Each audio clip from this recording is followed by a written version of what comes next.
बिस्मिल्लाहिर्रहमानिर्रहीम। अस्सलाम वालेकुम प्यारे दोस्तों, कैसे हैं आप सब। उम्मीद है आप सब बिल्कुल खैरियत से होंगे। दोस्तों आज मेरे पास रिपेयरिंग के लिए एक ज़्यूनिक कंपनी का सेट आया है।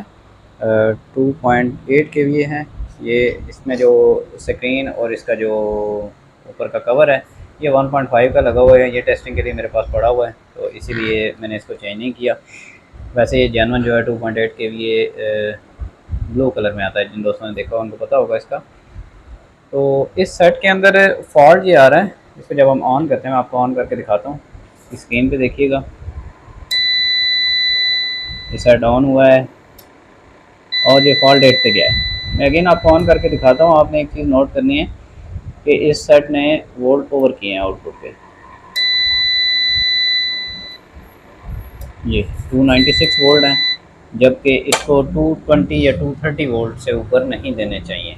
समटाइम 235 240 तक भी कुछ सेट देते हैं, लेकिन इससे ऊपर नहीं देने चाहिए। इससे ऊपर वोल्ट जाएंगे तो सेट एरर में चला जाएगा।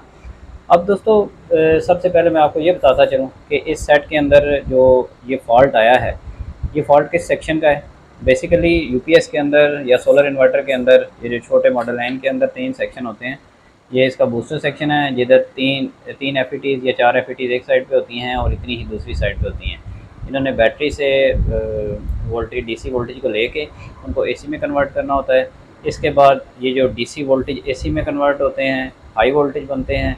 ट्रांसफार्मर आगे लगा होता है जो कि हाई वोल्टेज में कन्वर्ट करता है, और यहाँ से हाई वोल्टेज जो आउटपुट है वो ये जो 4 डायोड लगे हैं, इन 4 डायोड से होके आपके इस कैपेसिटर पे आती है। ये यहाँ पे जो आपको ये कैपेसिटर लगा हुआ है 450 वोल्ट वाला, इस पे आती है। यहाँ से फिर IRF 740 या 1740 इस टाइप की कोई एफ का एक एच ब्रिज बना होता है, जिसने कन्वर्ट करके इस डीसी आउटपुट को दोबारा से एसी में तब्दील करना होता है।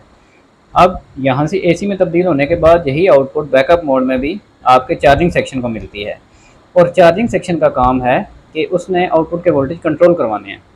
जैसा कि आपको पता होगा, देसी यूपीएस के अंदर जब आप लोड ज़्यादा करते हैं तो उसमें आपके जो आउटपुट के वोल्टेज हैं वो कम होना शुरू हो जाते हैं। उसमें आपको वोल्टेज बढ़ा के रखने पड़ते हैं। अगर आपने उस पर 500-600 वाट का लोड चलाना है तो आपको 245 वोल्ट तक रखने पड़ते हैं। तो जब उस पर 500-600 वाट का लोड डलता है तो वही वोल्ट आपके 220-25 पे आ जाते हैं, यानी 15 से 20 वोल्ट का फ़र्क आता है। लेकिन चाइना यूपीएस के अंदर ये टेक्नोलॉजी थोड़ी सी चेंज की गई है।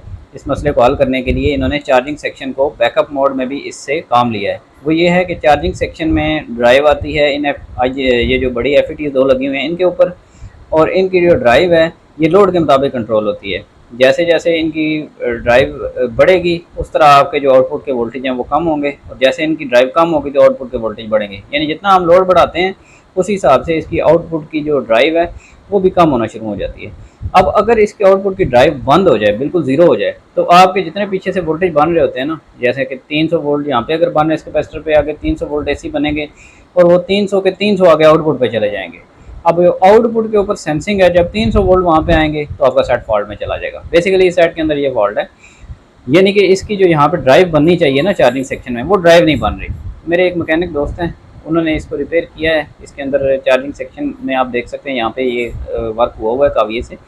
तो इसमें कोई चीज़ शायद उनसे रह गई हो या कोई ऐसा फॉल्ट हो जो उनको नज़र नहीं आया। तो आज हमने इस फॉल्ट को देखना है कि किस चीज़ का फॉल्ट है और इसको कैसे क्लियर किया जा सकता है। मुझे वैसे जो नज़र आ रहा है ना, वो मैं आपको भी थोड़ा सा जूम करके दिखाता हूँ। कैमरे का रिज़ल्ट तो इतना अच्छा नहीं है, लेकिन इसमें आप ये देखें, ये वाली जो रेजिस्टेंस है ना, ये D24 के साथ लगी हुई है, और इसका ये रेफरेंस कोड है R82। ये जो R82 रेजिस्टेंस है ना, ये मैं देखता हूँ, आई थिंक ये 1.5 किलोवाट की होती है। ये रेजिस्टेंस शायद ख़राब है, इसको मैं देख लेता हूँ। तो मज़ीद अभी मेरे पास ना कैमरे का थोड़ा सा इशू है, मैंने खुद ही वीडियो बनानी है, तो मैं इसको चेक करके इसकी ये रेजिस्टेंस अगर वैल्यू नहीं दे रही, इसको रिप्लेस करके तो फिर आपको दोबारा से दिखाता हूँ कि सेट किस कंडीशन में है।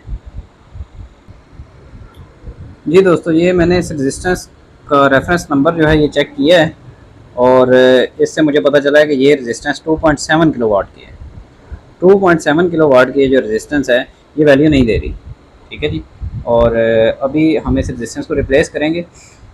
उससे पहले मैं थोड़ा सा आपको इस बारे में भी बता दूं कि जब भी आपने चार्जिंग सेक्शन को चेक करना है या इस तरह का फॉल्ट आपने निकालना है सेट से, तो सबसे पहले आपने डीसी वोल्ट कंफर्म करने हैं। डीसी वोल्ट जो आपके इस कैपेसिटर पे आ रहे हैं ये आपने कंफर्म करने हैं। ये आपके 280 से लेकर 315 या 330 तक वोल्ट होते हैं, ये होने चाहिए। इसके बाद आपने ये वाला जो एसी कैपेसिटर है इसके ऊपर वोल्ट कंफर्म करने हैं। वही तकरीबन आपके जो वोल्ट हैं वो 250-300 वोल्ट आपके इस कैपेसिटर पे आएंगे। यहाँ से जाके फिर आपने वोल्टेज कंफर्म करने होंगे अपने ब्रिज पे।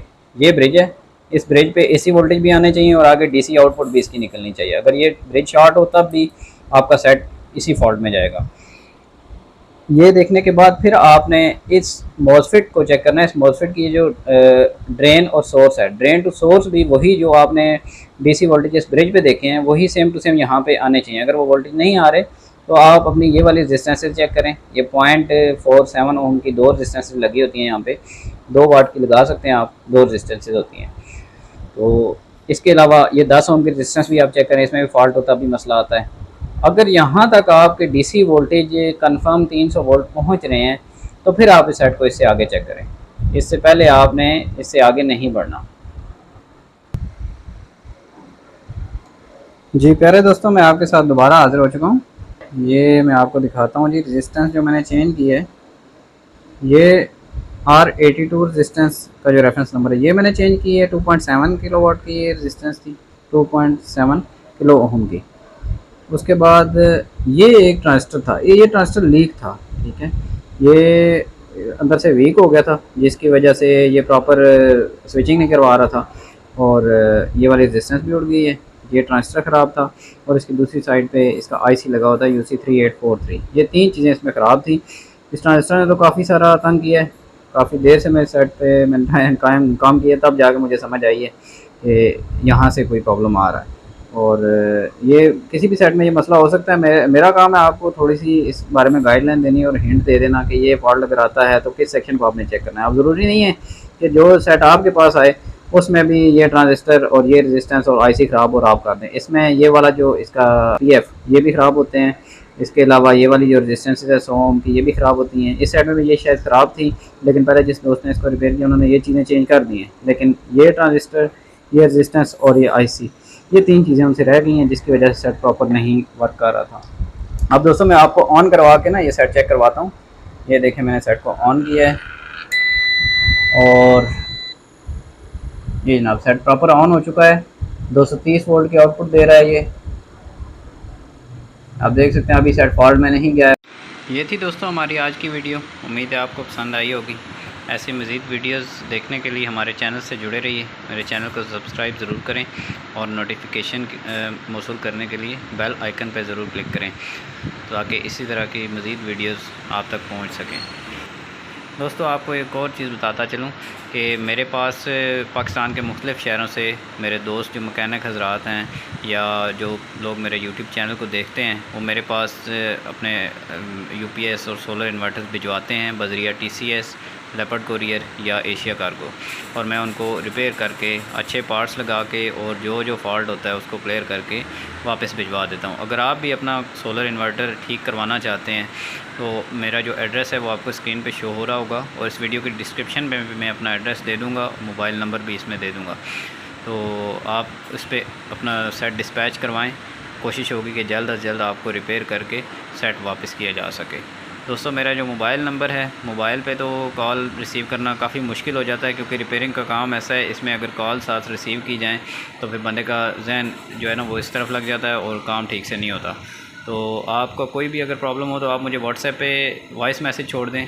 तो वॉइस मैसेजेस मैं रात को लाजमी देख के रिप्लाई करके तो फिर सोता हूँ। आप इसलिए अपना कोई भी मसला है UPS सोलर इन्वर्टर रिपेयरिंग के बारे में या सोलर सिस्टम के बारे में भी कोई मालूमात चाहिए हो तो आप मेरे साथ व्हाट्सएप पे कांटेक्ट करें। व्हाट्सएप पे मुझे वॉइस मैसेज छोड़ दें, इंशाल्लाह आपको रिप्लाई मिलेगा। अपनी दुआ में याद रखिएगा। अल्लाह हाफ़िज़।